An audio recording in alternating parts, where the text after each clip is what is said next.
what's incredible about this episode that we're doing on Scooby-Doo 2002? Yes. We were originally doing GoldenEye. Uh-huh. It was pretty much locked in. Uh-huh. We'd watched it. It was ready to go.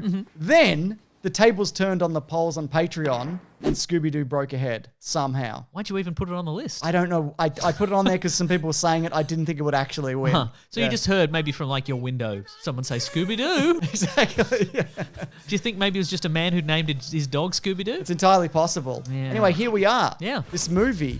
Leave a like if you can. If you can support us on Patreon, that'd be great. Obviously, you don't have to. Obviously, one's easier than the other currently. Yeah, sure. Supporting us on Patreon. Definitely. Where are you with the history of Scooby-Doo? You a fan of the cartoon? No, absolutely not. Yeah. I mean, it was one of those ones that was on TV before school, maybe. Sure. And I always found it frustrating. It's one of the classic ones where characters... It's literally the same story every time? It's the same story every time, and the characters on screen are searching for some clues, and you're like, well, obviously it's under the rock that is a different color from the background rocks, because that's the animation is so oddly specific and cheap that they've only... The drawing of the movable rock is different. Yes, you know? absolutely. And I remember hating it a lot. Yeah, well, I'm the same with you. But I'm aware of all the tropes. Yes. You know. I like the idea of it. Yes. And I like the team and I like a lot of the characters that are in it.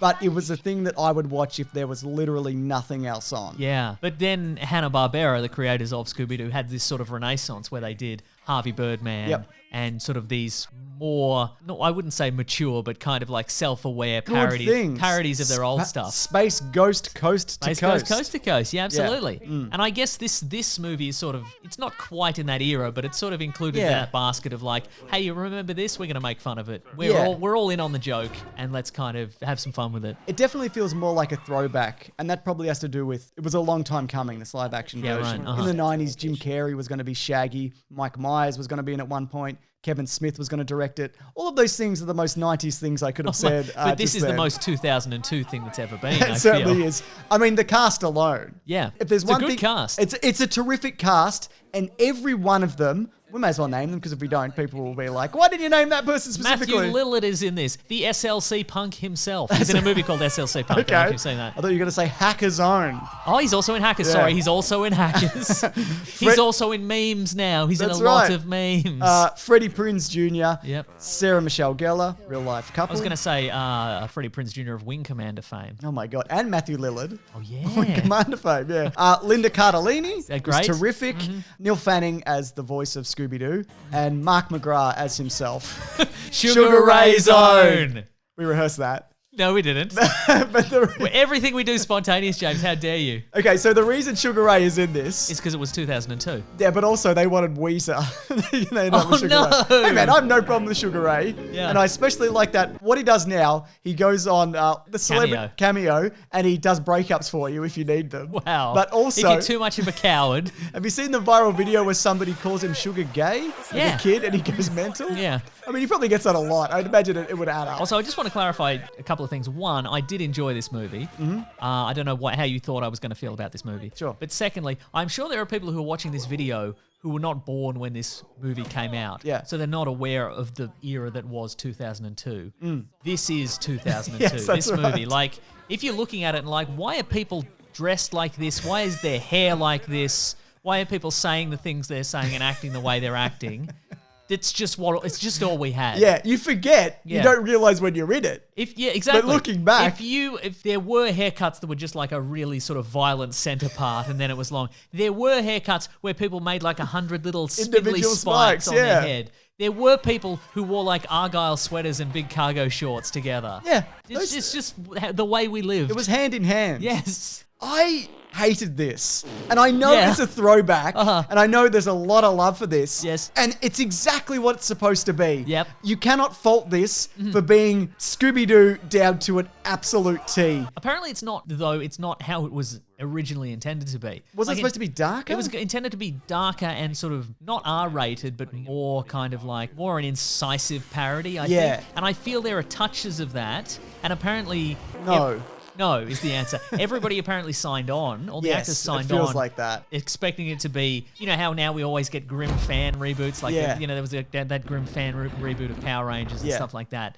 it was intended to be more like that. Okay. And like it's a bunch of kids solving mysteries, but now they feel the real repercussions or whatever. Okay, there's a bit of that, I guess. But then, yeah, exactly. But then I think the tone was changed, and then a lot of Yes. rewrites were happening, so it became muted a little bit. Sanitized. Yeah, sanitized, definitely. Well, that falls in line with the person who wrote the screenplay. James Gunn. James Gunn. So, again, aside from the fact that there are real monsters in this, Yes. which is not really a thing in Scooby-Doo. I know it has been a thing in some different versions of, but at the end, It's always a man in a mask. which is how it opens at the start. Yes. Because at the start, they're doing the thing that happens in the cartoon. Yes. And again, it's exactly like it's supposed to be, and I'm like, this is exactly how I remember it, except it's people running around like a weird haunted house. Yes. But I'm like, nah, I don't like this. All right. I don't like this at all. But did Yeah. you like it when it turned and it was like, No. they're like, no, when they solve that mystery, they take the mask off, and then it's kind of like, we always do this, and I'm the Yeah. smart girl, and I'm the dumb one who always gets captured, and No. I'm just moving the bags, and then when they all quit it, you didn't I like didn't that? like that at all. Interesting. No, and again, I think everybody's really good in this. Full credit to Matthew Lillard for acting across from nothing for this entire thing. Right, There's no yeah. man in a ping pong suit in 2002 for this movie. That's right. It's just him going, ah, to nothing. And well, look, and in the spirit of Hanna-Barbera cartoons of old, Yes. the CGI is very noticeable and it's very out of place. Like, it's all sort of faded. Yeah. Like, it feels very kind of... You settle into Scooby-Doo himself. You do, yeah. Because it works, you do, honestly. And do. very good. The performance and all, I think, works. But the real monsters that appear, not good. And spoiler alert, for when Scrappy-Doo turns up, which is apparently a big point of contention for this movie because people are like, he's not the villain, he's Puppy Power or whatever. And then he I turns see. into like a Hulk dog. There's a heel turn Yeah, that not people didn't good. like. That's interesting. Especially when you kind of look inside the monsters' mouths. It just doesn't Just look nothingness? right. Okay, Yeah. right. I Whereas- would like to talk about Scrappy-Doo then. Let's do it. Because that's interesting because that's a character that I'm sure people hated when... Because it was a later introduction, right? Exactly. Yeah. It was like a Great Gazoo or Yeah, sure. Poochie.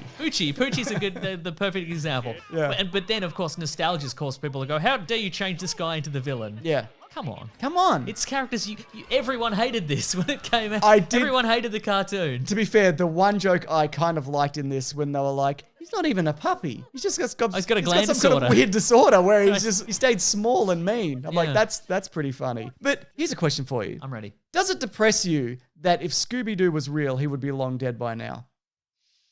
Well, Shaggy would be a he'd man be- in his 40s. He'd be a man in his late 40s, 50s. Sure. And he's had a long dead dog. Does that make me sad? An old man with a long dead dog? A little bit. Now that you mention it, hadn't even thought about it at all. But now you've brought it up. Yeah, thanks. Cool. Thanks a bunch. But also, I guess he's a magic dog.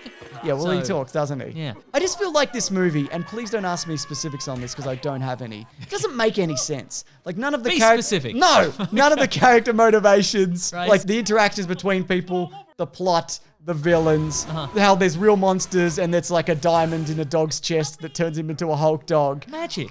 Yeah, like, whatever. But to me, this movie is just screaming and running and dancing and farting in whatever order for the length of it, and then it finishes. And there's also different variations on the Scooby-Doo song throughout There's it. several, Is isn't this there? I can't tell if they're like... is it the same long song? Oh, or is it maybe. like And it just a fades series in of and out for covers? 2 hours. Yeah. I think it's covers, but I also didn't recognize any of the bands specifically. And I wonder if they were just like session musicians or it was like the 2002 equivalent of like Sean Paul and Pitbull. Okay. Like maybe they got in the hottest artists of 2002 to do those covers. Also, I should have mentioned this before, but Scrappy-Doo wasn't originally supposed to be the villain. It was going to be Old Man Smithers, the lunar ghost, was going to be revealed. But I don't think that would have been Oh, what any again? better, because it's like, remember that guy from earlier? He did it again. That exact thing, except this time he built an island for Yeah, some reason. uh-huh. Yeah. So you also mentioned how there was that version a little bit edgier. Yeah. It was supposed to be PG-13. I got some more things that were supposed to be in it. Okay. I'm gonna get a lot of flack for saying I don't like this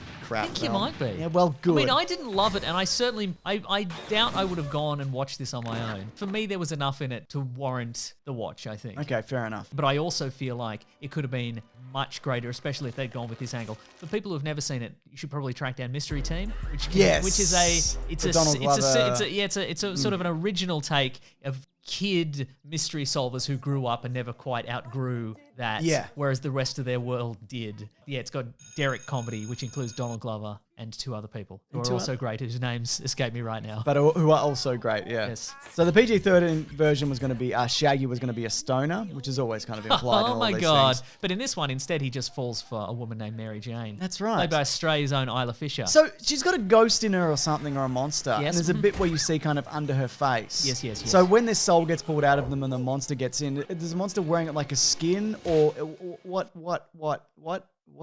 Yep. You are correct. Okay, I don't, Was this Isla Fisher's first? maybe major Hollywood role? Hollywood role, She was coming yeah. off the back of Home and Away in Probably, Australia, yeah. and Well, so this was filmed in In Australia, as well, which yeah. makes sense. I didn't recognise many other Australian actors except for Michaela Banis from McLeod's Daughters, Of course. who plays Carol, the woman who lifts up a man and hurls him off a pier or something. Terrific. Velma and Daphne also had a side relationship. Oh, hello. Yeah. And James Gunn also confirmed the original cut got an R rating, and they had to use CGI to cover cleavage, Okay. which I did not notice in this film. But Ben, do a quick scan. You don't have to do that. He did it already. He did it in the first pass. Don't worry about it. But again, look, I can't fault this. I say I hate it. Yes. It's just not for me. Yeah, And absolutely. I think that's okay, because you don't have to. Not everything is for you. But that's what I thought Yeah. also while watching it. Who is it for? Because I guess it's for people who remember the cartoon, Yeah. but are okay watching kind of a middling movie that pokes a little bit of fun at it, but not a lot. Okay, sure. Like if it leaned heavier into it, like if it was a Brady Bunch, like I think maybe it would have worked a little better if they lived in a world where there was a relatively normal world and they're still unmasking villains, and people are like, why are you doing this? Why do you all drive around in a van together? See, that's what I think. That is more interesting, because the idea that it's just like it's just real monsters at the end, and Yeah. it's like a gem or a curse or whatever it's supposed to be. It's like, Uh-huh. okay, Sure. I just don't think that's as Yeah. interesting. But Or all- if you're gonna yeah. do that, Yeah. go all out on being real monsters, and they're all just completely baffled by it. Yeah, and people being murdered. People being murdered. Yeah, but I think this is a case of instructions were sent from above. Make it a movie like this. Yeah. And once you start it in motion and sets are being built and CGI monsters are being created, that's it. You know, Yeah. I'm sure it's hard to make a left turn in the middle of production and go, Yeah. you know, let's make this darker or what have you. You could very well be right. I got one more thing to mention before I've got some alternate titles, which I think everybody is going to enjoy. Have you invented these alternate titles? We'll find out, won't we? Oh my goodness. Freddie Prinze Jr. shaved his head because of the bleach. He's like, this is ruined and I can't fix wow. this. That's absolute commitment to that Yes. look. Uh-huh. Apparently he hated the ascot, but quite frankly, I think everybody looks great in their little outfits. It also had a budget of $84 million, but it made $275 million, warranting the sequel, which we'll come back to next week. Hooray! You know what I say, Mason? What's More that? like Scooby-Poo, more like Scooby-Boo, more like Scooby-Don't, more like Scooby-Loo, as in toilet with a big poo in it. More like Scooby-Shoo, but a shoe that I don't like. I hate it. Perhaps doesn't fit you. Yeah, that's Yeah, right. wow. Even if it does, I don't like You it. don't like it? Okay, Yeah, right. not for me. I How think about this is an alternate title? Scooby-Doo, Woo. a movie I quite enjoyed. Okay. To be honest, having gone into this, Yes. I'd like to know if people would watch it now, what they think of it, if they've never seen it. Yeah. And the other thing is, I think I might actually enjoy the second one more because I know exactly what this is. kind of yeah, going that's into true, it. yeah, mhm. Or Your I'll just kind of expectations let have it been wash lowered. over me a little bit more. Okay, You know right, what I right. mean? Also, Yeah. you get a double shot of Buffy the Vampire Slayer alums because Seth Green is in the next one. Oh my goodness. That's And right. that's all I want in my life. Anyways, this has been Caravan of Garbage. Believe it or not, but believe it, we do this every week, and the topics are decided by you, some That's of right. them. I'm Mostly looking at Scooby-Doo. It's yeah, for now it We'll is, do at all very the least. spin-offs. Yeah, we'll do that's the right. Daphne and Velma spin-off. Yeah. We'll do Scoob. I don't want to. I'll do it though. There's some prequels apparently. Well, we can talk. Let's talk about that now. So I think the prequel films exist because the second one didn't do as well, and also if they did them following on, that dog would eventually die, so they're going to go back, don't they? Your dead dog hypothesis. Exactly. You brought that to the end of the video as well, just in case people had forgotten it. You're like, what if a sad old man had a dog that was his best friend and maybe his only friend, and then the dog died? Yeah. Also, of course, we have a podcast called The Weekly Planet where we talk movies and comics and TV shows that comes out every Monday morning. It's like this. For good or ill. I thought you were throwing to a clip. No. Okay. That's just me saying this is what Oh, this is. it is kind of like this, isn't it? Yeah. Yeah, exactly. Often there's less focus though. Yeah, definitely. Yeah. But that's the video, and we'll see you next week, I guess. Grab that gem, you guys. We'll see you next week. At Wikipedia Brown, Nick Mason, Twitter. That's me. And Mr. Sunday Movies, Twitters. Nice. All right, goodbye.